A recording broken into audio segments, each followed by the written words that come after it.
Bienvenue sur le podcast des Atypiques Sensibles, un podcast dédié à tous ceux qui n'entrent dans aucune case. Je suis Nadège, coach de vie certifiée spécialisée dans l'accompagnement des atypiques sensibles. Mon objectif au travers de ce podcast est de te permettre de mieux te comprendre et d'oser te montrer tel que tu es. Ensemble, allons faire briller ton unicité. Ici, pas de blabla, mais du peps, de la joie, de la créativité et beaucoup de bienveillance. Si ce podcast te plaît, laisse 5 étoiles et un avis, ça lui permettra de voyager et d'agrandir la communauté des atypiques sensibles.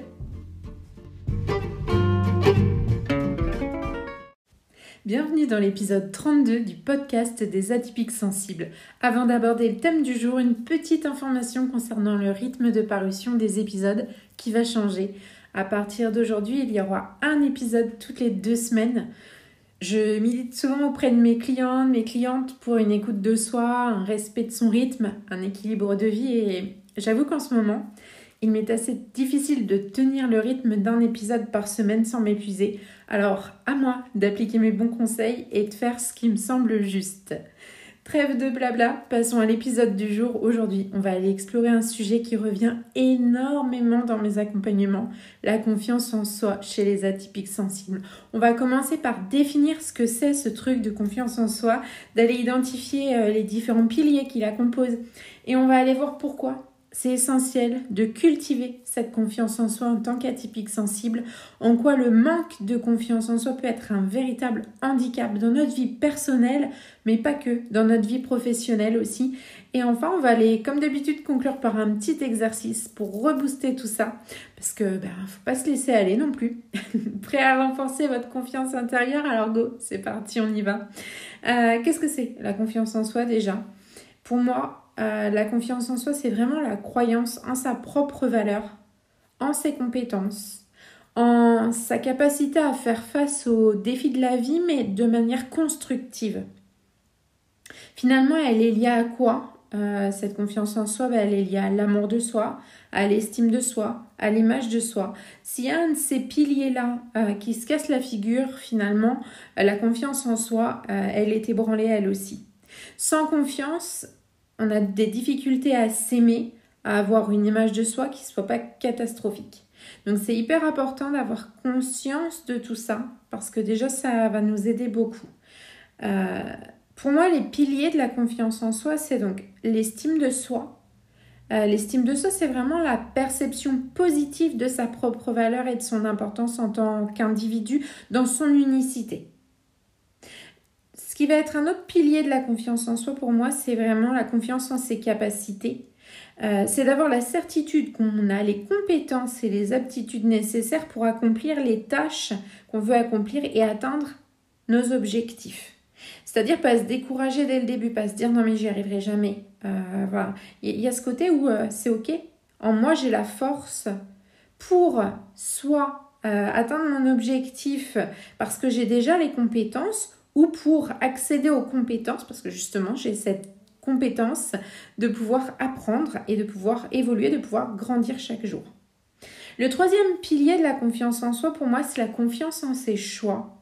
Pour moi, c'est vraiment un essentiel. Avoir foi en ses décisions, en sa capacité à prendre des décisions éclairées et appropriées pour sa vie. C'est-à-dire, si on est persuadé qu'on n'est pas capable de prendre des décisions, on se retrouve à dépendre de l'autre. Et comme on dépend de l'autre, on a de moins en moins confiance en nous parce qu'on a ce besoin incessant de faire appel à l'autre pour confirmer ce qu'on doit faire comme choix. Je vais partager avec vous des petits exemples. Par exemple, si on a une estime de soi solide, on va se considérer comme une personne précieuse, une personne qui a de la valeur, indépendamment des opinions des autres. On ne va pas attendre que l'autre nous donne son avis pour s'estimer et estimer nos qualités.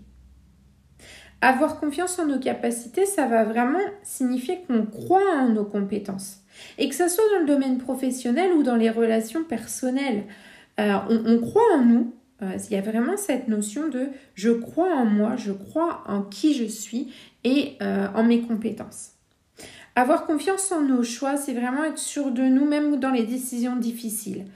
Croire en notre petite voix intérieure, en notre intuition, en notre discernement. On est capable de faire les bons choix pour nous. Et si on doit se planter, on se plante et c'est ok. Mais on teste par nous-mêmes et on fait des choix par nous-mêmes et on est fiers d'avoir fait ces choix parce que finalement, ces choix qu'on a fait, même si on s'est planté, ils font de nous la belle personne qu'on est aujourd'hui.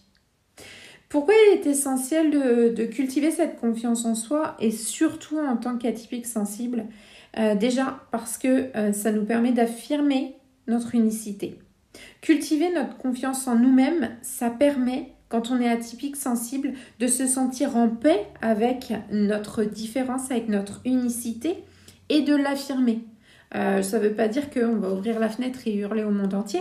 Ça veut dire que quand on va avoir besoin d'affirmer notre différence et notre unicité, on va être capable de le faire.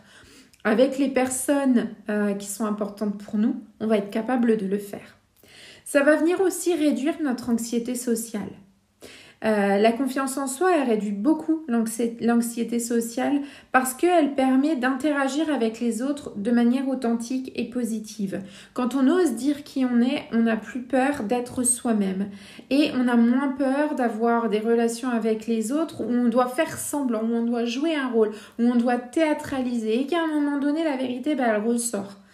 Donc voilà, ça vient diminuer cette anxiété sociale de je dois faire attention à, je ne dois pas être totalement moi parce que... Et puis il y a aussi un autre point, c'est que finalement on va pouvoir venir exploiter notre potentiel de façon globale. C'est-à-dire qu'on ne va pas mettre une partie de notre potentiel dans une petite boîte en attendant. Quand on a confiance en nous, quand cette confiance elle est solide, on va pouvoir libérer ce potentiel créatif, intellectuel, professionnel qu'on a à l'intérieur de nous sans se poser 10 000 questions. Par contre, si on manque de confiance en nous, ça peut vraiment venir nous handicaper au quotidien. C'est-à-dire qu'on va être dans l'inhibition au niveau de nos actions. On va éviter de prendre des initiatives. On va éviter d'agir selon nos convictions intérieures parce qu'on va juger qu'elles ne sont pas ok, qu'elles ne sont pas bonnes. Il va y avoir une autocritique excessive. Moi, j'appelle ça souvent se taper sur la tête. C'est-à-dire qu'on va sans arrêt se porter à soi-même des jugements qui vont être sévères. Des jugements qu'on n'oserait même pas porter à notre meilleur ami, à notre famille, etc. Envers nous-mêmes, on va avoir un jugement vraiment très, très méchant, très sévère, très négatif. Et ça va venir affecter négativement notre bien-être mental et émotionnel. Et puis, ça peut venir limiter les opportunités. Parce que quand on n'a pas confiance en soi, on va hésiter à saisir des opportunités. Que ce soit dans le monde professionnel ou dans le monde privé, on peut très bien passer à côté d'une belle relation, à côté d'une belle amitié, à côté d'une soirée sympa parce qu'on ne va pas oser. On peut aussi passer à côté de différentes opportunités professionnelles. On ne va pas oser changer de job, on ne va pas oser postuler, même en interne. On ne va pas oser changer totalement de carrière. Oh mon Dieu! Donc il y a vraiment ça qui peut vraiment nous mettre des bâtons dans les roues et c'est important de savoir, de faire le point, de faire le bilan. Est-ce que je suis concernée par ce manque de confiance en moi? Est-ce que je n'ose pas passer à l'action? Est-ce que j'arrête pas de me critiquer intérieurement? Est-ce que je n'ose pas faire des choix dans ma vie sans avoir l'avis des autres et sans avoir l'aval de mon environnement? Voilà, si à ces 3 questions, vous avez répondu au moins 2 fois oui, le petit exercice qui suit va être bien utile. Cet exercice, c'est l'exercice de la lettre à soi-même. Alors, ça demande de prendre un temps pour s'installer dans un endroit calme, vraiment propice à la réflexion. On va prendre le temps de s'écrire une lettre à nous-mêmes, comme si vous écriviez à votre meilleur ami, avec des encouragements, des rappels de vos succès passés, des affirmations positives. Cette lettre-là, vous l'écrivez, vous prenez le temps de le faire, vraiment. Comme si vous écriviez à la personne la plus importante de votre vie. Parce que vous êtes la personne la plus importante de votre vie. Cette lettre, vous allez vous la relire à voix haute en vous concentrant sur chaque mot, sur les émotions qu'elle fait naître à l'intérieur.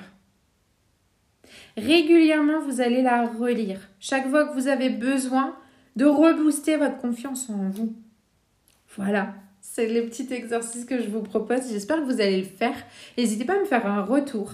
Laissez un petit commentaire, à venir me rejoindre sur les réseaux sociaux. Le compte de mon entreprise, c'est l'Ecrea Coaching de Nad sur Instagram, Facebook, YouTube, LinkedIn, c'est Nadège Touzin. Et vous me retrouvez un petit peu partout. Donc n'hésitez pas à me dire, j'ai écouté le podcast, j'ai fait l'exercice, il en est ressorti ci, ça. Si vous avez envie d'aller plus loin, n'hésitez pas à réserver un premier appel offert. Le lien sera dans la description. Vous pouvez réserver votre créneau quand bon vous semble. Ça n'engage à rien d'autre qu'à être présent le jour J. Et voilà, et on échange et on voit si on est fait pour travailler ensemble ou pas. Si je vous redirige vers quelqu'un d'autre ou si des fois on travaille ensemble 6 mois, 1 an plus tard et c'est ok et peut-être même pas du tout et c'est ok aussi. Merci d'avoir rejoint cet épisode sur la confiance en soi chez les atypiques sensibles. S'il vous a plu, n'hésitez pas à le partager autour de vous, à le noter 5 étoiles, à laisser un commentaire sur vos plateformes d'écoute préférées.